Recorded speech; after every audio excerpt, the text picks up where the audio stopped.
Bonjour, bonjour, bonjour, bonsoir, bonsoir. Napesi biso nyonso bambote, bambote, bambote, bambote. Nalingi bino ya trop, ndenge bino bolingi biso, bopesa biso confiance na Saïra Télévision. Biso beto lingi bino mingi, bowumela, bowumela, bowumela. Eza émission na biso la motivation. La motivation, eza émission pour epesa biso ba conseil, batoli. Eza penza bate ya te, eza makamba Bible te. Mais ça, mingi, ba conseil, batoli, pour venir à biso, échanger, pour venir à biso, et kende liboso. Mais le sujet de Zolobela, c'est que nous ne savons pas. C'est que nous ne savons pas. Oyo toye bakate. Ah. Oyo toye bakate. Tope simbote, na maman mokambi, Dieu merci kinkela, wana conseillère chef de l'État. Topesi bambote belé parce que azobonde longo na biso pour que makamona biso ekende vraiment malam. C'est que nous ne savons pas. Oyo toye bakate. Nini toye bakate. Moto na mutami to na mutuna depuis esika zolanda biso nini aye bakate. Il y a liboso 1, loko toye bakate.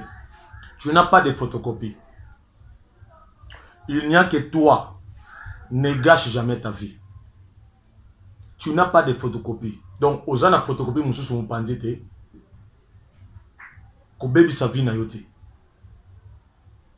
Ezaka do ozaka yomoro. Donc nenzamba salo na mokelia, yebango bien que ozaka yomoro.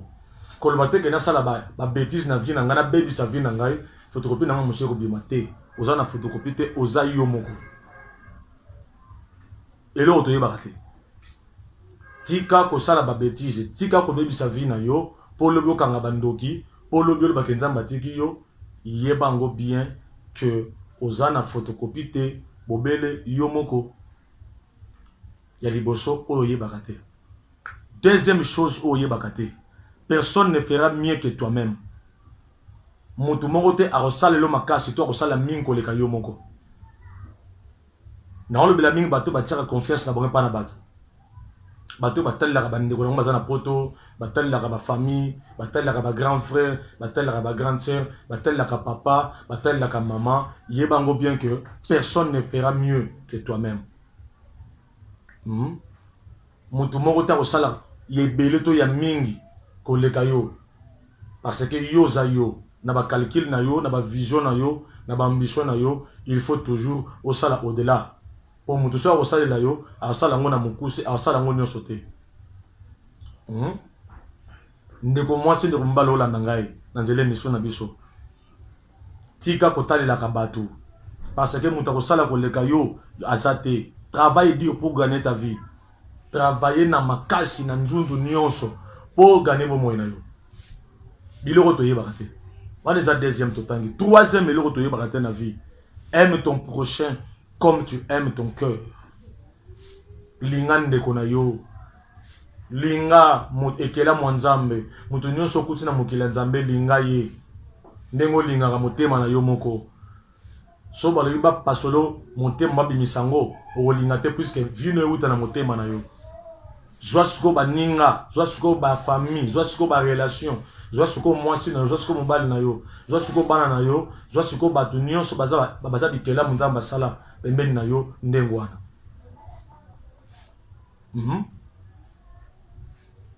Nakanti na olo ba bien. Ba bala na kanti ba comprendre que na olo ba bien. Aime ton prochain comme tu aimes ton cœur. Lingande kona yo, waza pembeni na yo ndengo linga motema na yo. Poko linga te motema no ba pasola ngo linga te. O linga ngote ba pasola motema na yo linga te. Alors yo pe linga ndeko na yo. Sala e bolamu kotala mabe na yete linga ye. Sala e bolamu. Nzambo to sambela aozanga te okanisa yo. Même tant mabe yaka bolamu wana yeko défendre yo. Tu seras un bien-être universel. Ozala listungi pona mutu nyonso sokoza motema malamu. Pe mukolo yo kokolela ba otikote ba osalisa yo ba osunga yo. Quatrième chose autre yebakate. Ne copie pas quelqu'un. Peut-être il n'est pas plus meilleur que toi. Ko copia ka batote. Parfois, yo, moto so copier, osa meilleur que les caïbes, osa meilleur, osa les colonner ma casse. Tant que badoko là, on a envié certaines personnes. Ah non, on va faire ça le quoi moto songolo. Mais tant que tu es là, tu comprendre que il y a certaines personnes qui ont envié, les lots na vie, na bagage na biso, na niveau réflexion na biso, et l'équipe même à batango auto banda qui convié. Kolou la te, ko copier moto mususu te. Zala égal à toi seul. Gal bangonga poto gypsy, naza égal à moi-même. Je vis ma vie. Je crée mon propre chemin. Et je réalise des choses pas comme les autres. Tout ce que je fais provient de moi-même. Donc, je suis l'inventeur de moi-même. Je suis l'inventeur de mes habitudes. Je suis l'inventeur de mon comportement. Je suis l'inventeur de ma vision. Je suis l'inventeur de mes projets. Je suis l'inventeur de ma réflexion. Tout ce que je pose comme acte, c'est moi-même qui en est son inventeur. C'est pour vous dire que tout tika ko copier bateau, papa na biso azaki boy. Ngabe fona za la boy. O maman na biso azaki boy. Ngabe fona za la boy. Tout ça la chemin na biso moko. Oui, on est capable de vivre sans Bamoussousou. C'est ça la vie. Cinquième chose, ne crois jamais aux fausses promesses, car c'est également avec quelqu'un qui attend le bus dans un autre arrêt que le véritable. Il ne sait quand, et où aller, et quoi faire même. Tovan Samakansi Nabiso Kara na ba promesse à batouté. Oh, nazo bala na tia promesse. Na bilaka ba pesa kingai. Oh na oza papa kufa alaka nga nga notika na ba richesse na ba bien na ye. Oh maman zaki na ba faire, maman na biso ba faire na ye nga mona kotika na ngo. Ko vivre tel selon ba fausse promesse. Oh balaka kingai ke non ba otina nga na poto. Ya travail. Soki ya batoko ya ezala complément mais yo mogo viser sur tes propres forces, sur tes énergies. Viser à aller plus loin, viser à concrétiser, viser à faire de grandes choses. Puisque nous sommes nés pour dominer. Tokelema poto konza, tokelema poto longa, tokelema poto tonga, tokelema poto bonga. Cause la bilaka bat bapesio ti mo ko sama po obongisa vie na yo, eza lokwa muta telemi na arrêt de transport, arrêt de bus. Oya azana maîtrise nango ta yebite soki mutu ko ya to ko yate so pour que comme na rewana transport mususu ya ozonga ndako zate c'est la ligne arrêt c'est déjà une humiliation. La sagesse est réservée pour les sages. Nena mesana ko batango nyosto boania mayele boyebi ezaka pona bato bazape na likaba boyebi. Tika ko tira confiance na bato. Tika ko zela ba promesse à bato. O na koteka te na koluka musala te puisque yaza na poto la kayinga boy. Na kotanga te puisque papa na biso za na mbongo asala nga promesse que mokolo kufa a otikela nga ba bien. Te. On les a biloko te yeba te, ce sont des fausses promesses. Les andenge mona muto a ozela mutuka na arrêt. Mususu ole tele manesika o esengeli ya malamu. Ozana na rond-point Gambela. Au lieu de transport, il y a au thème na rond-point Gambela, au transport, au lieu de le na OK le na Itaga. Na Gombe, au été le mode de transport Gambela place wana. Je ne sais pas si on peut trouver. Ozana Njili. Mais au Betino makolo po yebi na hote. OK le transport, il y a limité temps sous na quartier. Au Saint-Thérèse allait permettre au comme maman au transport OK. Donc c'est ça. Bateau basé la fausse promesse. Bateau va vivre selon ma promesse va payer ça bango et sort na bango ils alla mingi nengwa. On a pena poto gypsy na vie na zela na promesse à bateau hein. Donc on a linga ko décourager bateau basé na ba culture wana ko papa m'avait promis, elle m'avait promis, l'oncle m'avait promis te. Photo longola biloko wana sinote, il y a le roi Moutaoze le transport na arrêt à propriété, c'est-à-dire Vous avez transport, il y a limité, mais au télémis, c'est qu'on a salon. Or, la place sur le télémis, il y a limité, ça l'a raté. Donc, et ça, le roi Mouta, vous là, promesse, tout va passer. Ceux qui ont mis, gloire à Dieu, mais ceux qui ont mis, vous avez obligé, vous avez condamné aux élèves, ma promesse sur les coxama. Tu dois bosser, tu dois travailler seul. Tu dois sortir la cire de ton front.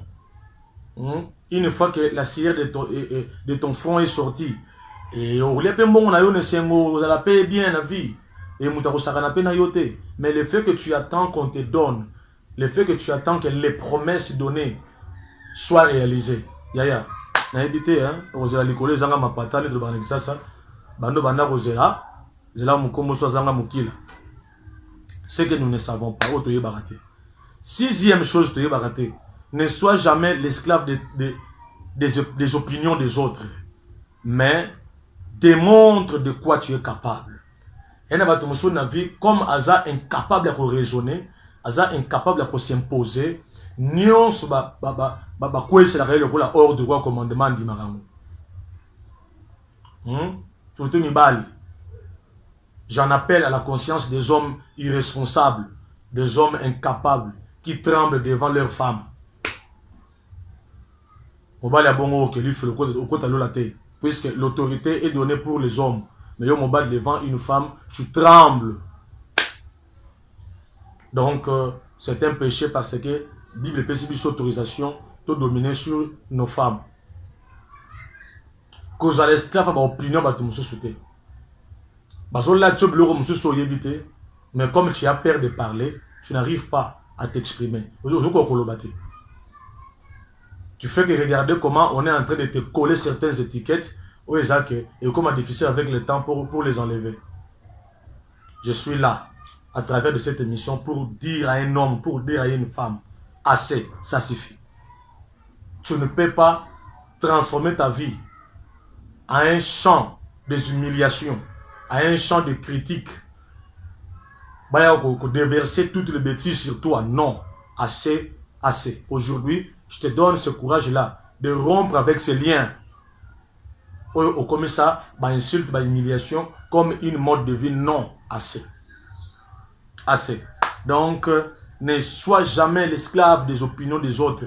Sur mon lobby, il y a plein de droits à contredire, soit il y a qu'à répondre, parce que tu es libre aux esclaves T. Démontre de quoi tu es capable. Là, qui ça m'a posé aux questions de quoi tu es capable. Au fin a été, au manquer respecter, mais répondre par rapport à fond. Il y a un loco il y a à lobby, soit il y a à manifester, à produire. Donc on répond le fond contre un fond. C'est-à-dire, on répondre fond contre fond. À la place, on répondre fond par une insulte ou par une injure. Non. Donc, c'est dans ce sens-là, que tout ça a besoin, il y a une opinion et façonner de peur que un jour, tout comme conséquence, il y a un produit mal fabriqué. Septième chose que nous ne savons pas, ne complique pas ta vie en faisant ce qui est contraire à la réalité pour satisfaire les gens. Car les vrais résultats te suivront après. Ko compliqué vie noter pour ça la makamure se pele sabato. Parce que mona ke en tout cas Marie-Jeanne ça que le romo boye to monaki. En tout cas ndeko songolo mpaka ça que le romo boye. Na ebi couple moro moi ça tient mo bal pression. Oh il faut balanga faut balanga. Mo bal lui pas de problème. Mais tout bon ça mariage j'aime ça malé. Moi ça le dit non. Ba collègue n'angami sant basi babali ngana zotika. Il faut ça la nuance pour que au balanga. Mbala dit mais je ne travaille pas, je dois chercher les moyens. Elle ça dit té quand tu as na banque pour que balanga. Mon bal paie obéissant à la voix de sa femme et à quelque part à jouer crédit dans finca. Après le mariage, pendant que nous allons mon bal se retrouver dans la prison macale. Moi, on refoute d'autres athées. c'est parce que babalaki na taille ya possibilité na bangote mais babali pour défier bateau pour faire voir bateau que réellement ils se sont mariés et toi éviter de compliquer vie na biso pour faire satisfaire bateau pour résultat ya autre sale ko ya lobby. L'homme est le résultat de ce qu'il pense. L'homme est le résultat de ce qu'il voit. L'homme est le résultat de ce qu'il projette. O muta bongsa ko sala ya des résultats na lobby. Lorsqu'on n'arrive pas à comprendre que toi na course na mototé, ya vie ezali kamba course te. Vie ezali kamba course te. Lentement, sûrement, ngana bakisaka fièrement, hein, so ni mususu kompetelenga ona. Mais essentiel, to réussir to komi ti nasuka. Donc na vie kolinga te o compliqué vie pour satisfaire bateau. Bateau ba mona que oui ah, yé penza en tout cas donc yende te eza erreur grave. Même so ko tonganda na vision, tonganda na possibilité na yo.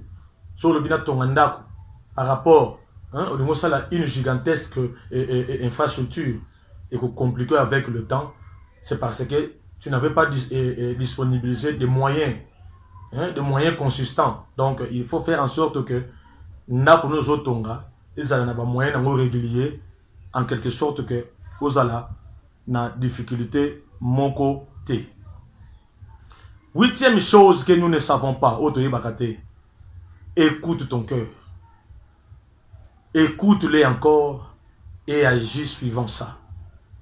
Puisque c'est Dieu qui a parlé. Ma sœur, mon frère, si on a vu aujourd'hui la décision pour battre lobby, tu vas commencer à échouer à 7h, à 8h, à 9h, à 10h. À chaque heure de la pandémie, tu vas commencer à échouer. Bateau bazan habitude de que la ramine, papa le baki, maman le baki, grand frère le baki, grande sœur le baki, ce sont des personnes qui demeurent statico, c'est-à-dire ba vie na bango bomati. Papa maman aboti biso, n'importe abota ki biso, vie ezaki ndenge mokoti. La façon dont les choses évoluent, ezaki pe ndenge mokoti par rapport na mokula lelo. Na 21e siècle tozali précisément en 2022, les choses vont complètement contraires par rapport à l'époque où les parents m'ont dit. J'en veux pour preuve, dans l'ancien temps, les mariages, ils ont choix des parents. Et ça tenait, hein, et aussi, même les parents m'ont dit à l'époque, ça a été ainsi. Donc, prenez maman mobali, festival dans Sangana Moka, il va la sans problème.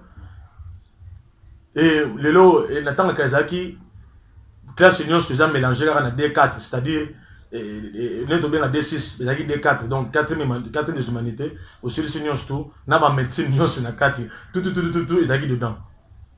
Mais aujourd'hui, j'en veux pour preuve, ma spécialisation est boti, c'est pour vous dire que notre époque a complètement changé.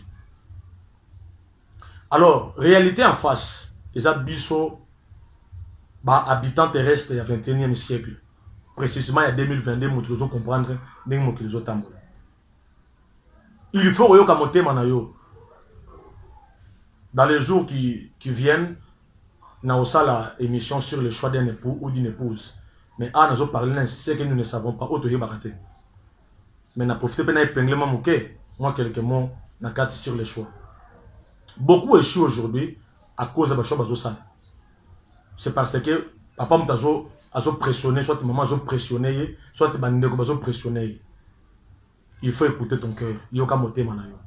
Écoute-les encore. Si tu as une fois, il y aura une deuxième fois. Parce que quand le cœur parle, c'est Dieu qui t'a parlé. Parce que nous avons appelé ça dans la prophétie, dont il y a écoute. Et il y a certaines personnes, la voix intérieure qui est la conscience de l'obéir. Donc, attention. Landa au motema nous ebisayo. Neuvième chose, c'est que nous ne savons pas. Ne sois pas celui qui court après les autres pour jouir du bonheur, mais sois celui qui vient avant tout et crée. Et crée organise et vint la bataille. Kozala oya ki maramangu te na sima bato basi basaleli après avec kozwa. Il y a des hommes incapables, impuissants aujourd'hui, balanda rabafio basi ba gagner vie na bango. C'est parce que yaza incapable de retravailler pour faire réussir vie na ye. Comme il a vu une fille qui travaille, qui bosse quelque part, qui gagne un petit rien là, il court derrière la fille.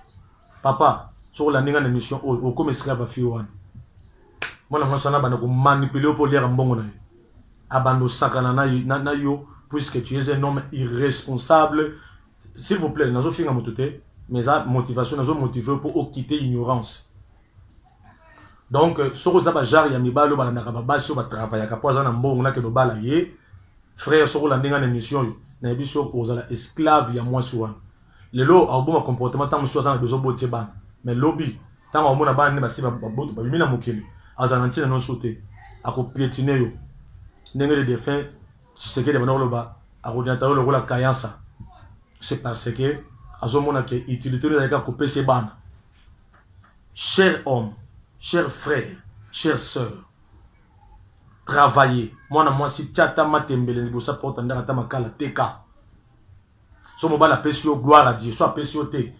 La ça y est que sans yo ko vivre. La ça y est que sans mo ba luana yo ko vivre.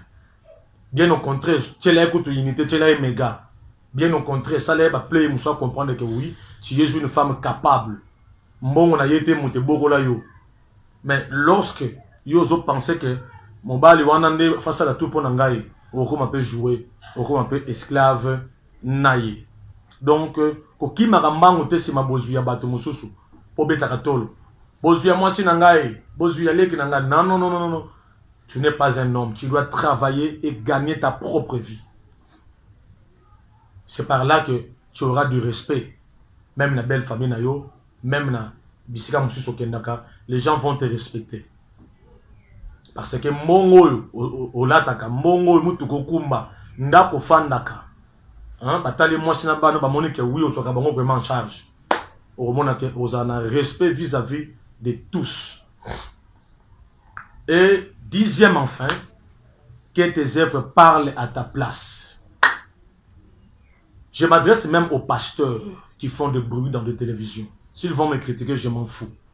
Mais c'est une vérité que je vais vous dire aujourd'hui. Vous préférez malamba œuvre nabino eloba kana place yaba makelele ya pamba pamba. Soko sala ka malamu ko totanga yangoti. La pèse exemple nangamu, je suis pasteur. Chez moi aussi je fais des miracles. Soko yena venu qui veut être numéro 87. D'ailleurs quand la chaîne Namso Saïra, qui t'a nassé ba vidéo zawana, il y a ba témoignage, il y a ba démonstration ba miracle ou remona yango.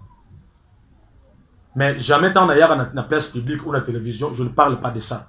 C'est parce que na tika kaba œuvre na ngande loba na place que ngana loba. Apprendre ou à laisser, ça n'engage que moi. On ne peut pas être là en train de crier sans pour autant que nos œuvres soient vivantes. Il y a ceux-là qui ont des œuvres mortes, mais ils font des bruits inutiles dans la télévision. On en a marre de ça.